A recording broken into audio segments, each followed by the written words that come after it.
Next we are discussing important point. So first point is equation of all the circles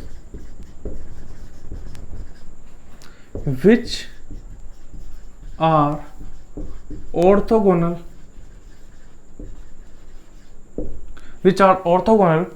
to the circle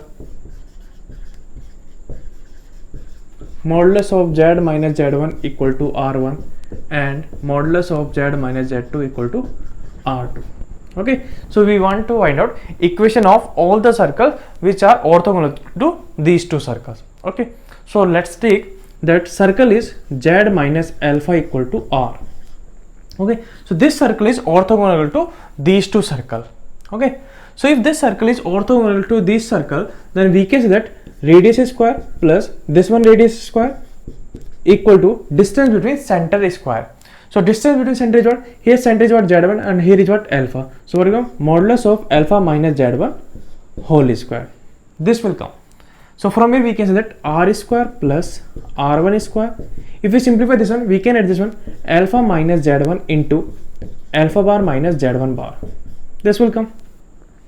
So r square plus r1 square equal to, if you multiply these two, what will come? Alpha into alpha bar. So what will come? Modulus of alpha square minus alpha into Z1 bar minus Z1 into alpha bar, and minus Z1 into minus Z1 bar, this plus modulus of Z1 square. This will come. Similarly, this circle is orthogonal to this circle, then what will come here? R square plus R2 square equal to modulus of alpha minus Z2 square. So from here what will come? R square plus R2 square equal to, this one we are writing directly. So what will come? Modulus of alpha square minus alpha Z2 bar minus Z2 alpha bar plus modulus of Z2 square. This will come. Okay, we want alpha and R value. So what you will do? This equation and this equation will subtract.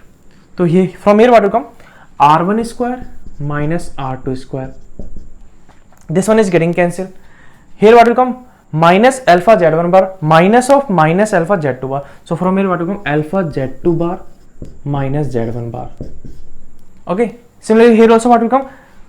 Plus Z2 minus Z1 alpha bar.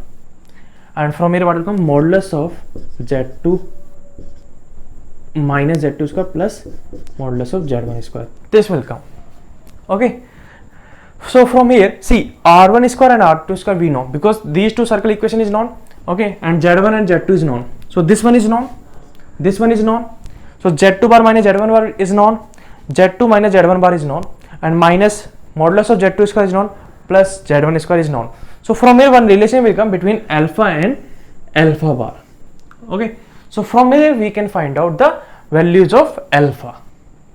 Next we are discussing Apollonius circle. So this circle is what? Modulus of z minus z1 divided by z minus z2 equal to k, where k is not equal to 1. This circle is called Apollonius circle. What is this circle? So there is one point z1, other point is what? z2. Okay, one variable point is z. So z will move in such a way that this distance what? Modulus of z minus z1, and this will be what? Modulus of z minus z2.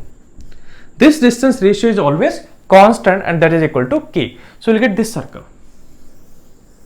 Okay, so if you join z1 and z2, we'll get this line. Okay, so this point is z3 and this point is z4. These two points we call it what? End point of diameter. So z3 and z4 is end point of diameter. Okay, so we know this one, modulus of z minus z1 divided by modulus of z minus z2 is what? K. Okay, so if this point will come here, then this ratio will be what? K is to 1. So we can say that z3 will divide line joining Z1 Z2 in the ratio of k is to 1 internally. So Z3 will be k into Z2 plus 1 into Z1 divided by k plus 1. Next is what? If this point will come, okay, if Z will come here, so Z will be what? Z4. Then this point is what? Z1 is here, Z2 is here. Then Z4 divides the line joining Z1 and Z2 in the ratio of k is to 1, but here it will divide in external division. Okay, so here we can say that k into Z2 minus Z1, 1 into Z1 divided by k minus 1, because it is external division. If you do external division, what will come? Between will come at minus sign. So this is Z4. Okay, so Z3 is what? This one, and Z4 is what? This one. So these are the end point of diameter. So this circle is called Apollonius circle. And third point is, if I have one equation, modulus of Z minus Z1 whole square plus modulus of Z minus Z2 whole square equal to k square. Now this represents circle equation if k square is always greater than or equal to modulus of Z1 minus Z2 whole square. Then we can say that this equation represents circle equation. How? See, there is one point Z1 and there is other point Z2. Okay, so Z1 and Z2 is what? End point of diameter. Okay, and one point is Z. So if you join this one, this angle is what? 90 degree. This angle is 90 degree, and this will be what? Diameter. Okay, so if you use Pythagoras here, we can say that modulus of Z minus Z1 whole square plus modulus of Z minus Z2 whole square equal to modulus of Z1 minus Z2 whole square. Okay, so equality will come, that will get this circle, and in that case Z1 Z2 is what? End point of diameter. But if Z1 and Z2 is here, then this will come.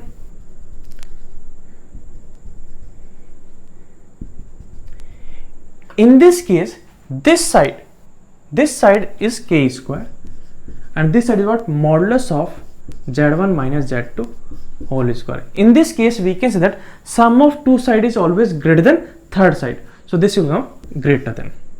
Okay, so using these two equations, we can say that if we have modulus of Z minus Z1 whole square equal plus modulus of Z minus Z2 whole square equal to k square, then k square is greater than equal to modulus of Z1 minus Z2 whole square, then this equation represents circle. If k square is less than this one, then it will not represent any curve.